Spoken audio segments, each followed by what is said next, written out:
This is an AnsweringFalsehood.com production.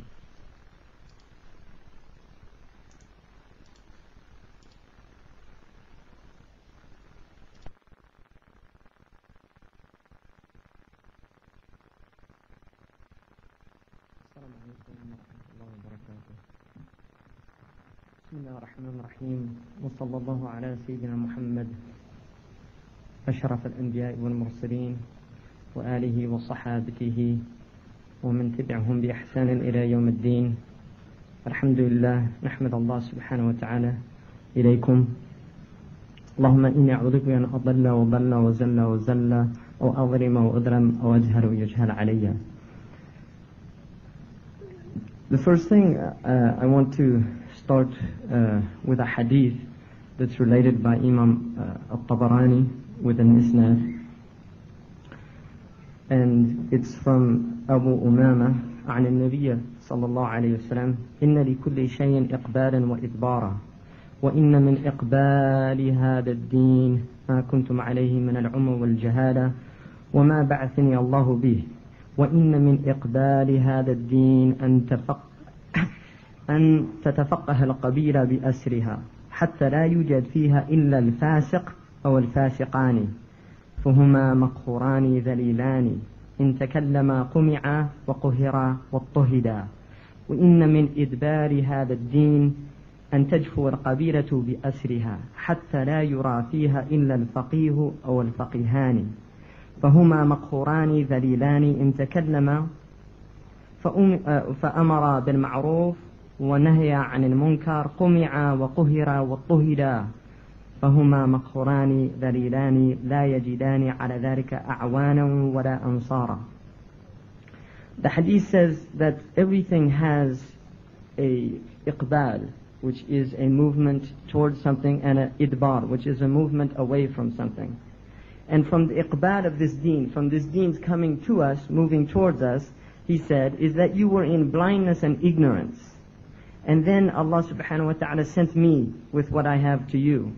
And from this deen coming is that a tribe will learn fiqh, all of them, an entire tribe, bi'asriha, until you will not find in that whole tribe one fasiq or two fasiqs, one bad person or two bad persons.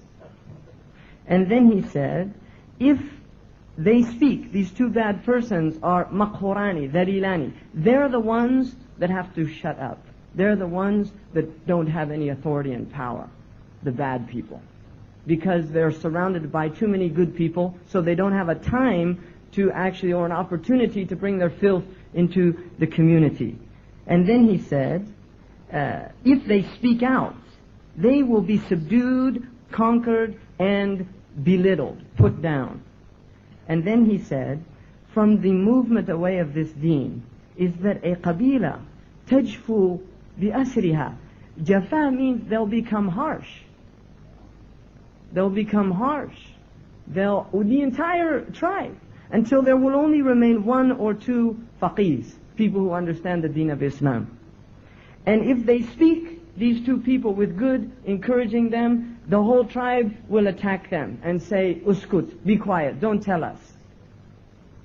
And then he said, sallallahu alayhi wasallam, if they command to good or forbid evil, they're overpowered by these people, and they're weak amongst them, and they won't find anyone to help them and anyone to give them support. A'wanan wa ansara, people to give them victory, people to be an aun, a support for them. Now, I'd just like to mention one thing in relation to this hadith. I first became Muslim almost 20 years ago.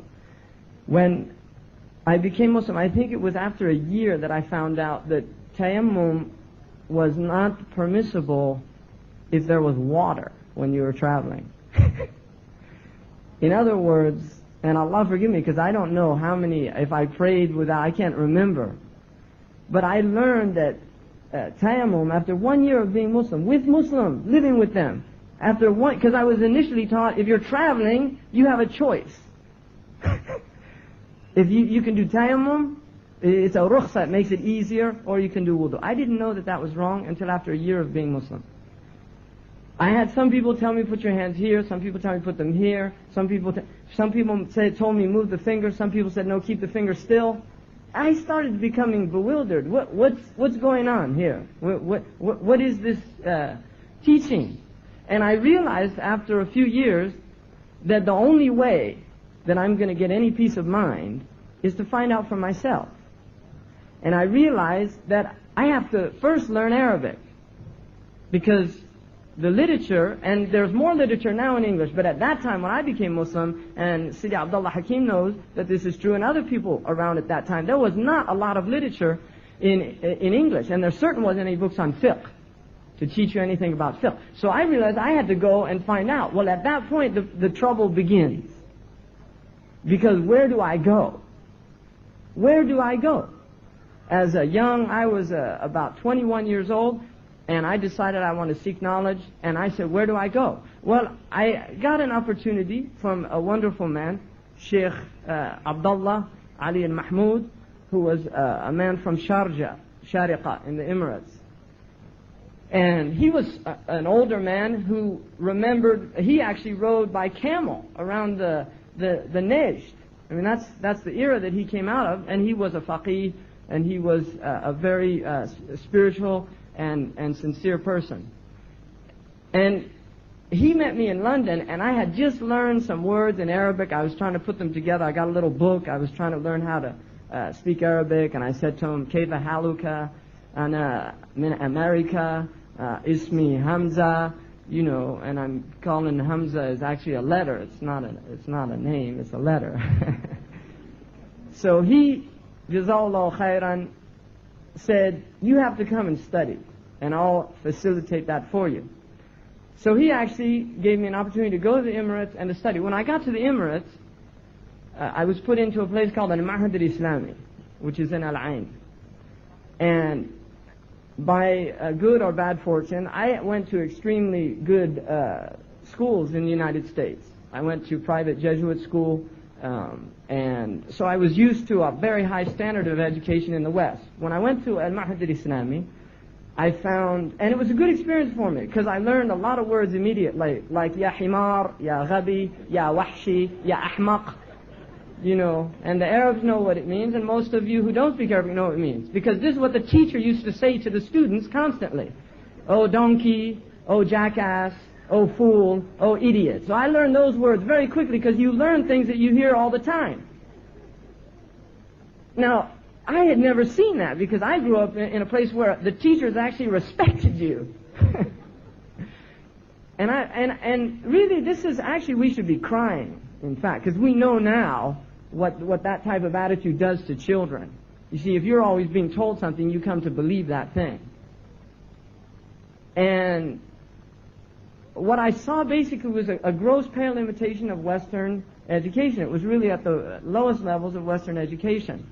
And the school was started by a very righteous man with very good intentions, but unfortunately, the people with the best of intentions are still encumbered with the difficulties and the problems that exist from the post-colonial trauma of the Muslim Ummah, and how we get beyond that.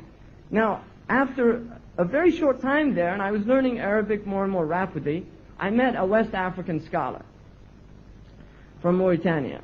And the first thing I recognized is the man had light on his face. Unlike a lot of the people that were teaching me at the Mahad, they actually appeared sometimes actually dark to me. And I went up to him and I said that I asked him where he was from. He said Mauritania. I said, you know, I'm looking for somebody who knows how to teach Islam in a traditional way. And he said, well, that's the way I learned, and I'm a mufti at the Sharia court, and you can come anytime to my house that you want to, day or night. That's what he told me. He gave me his number and he gave me his address.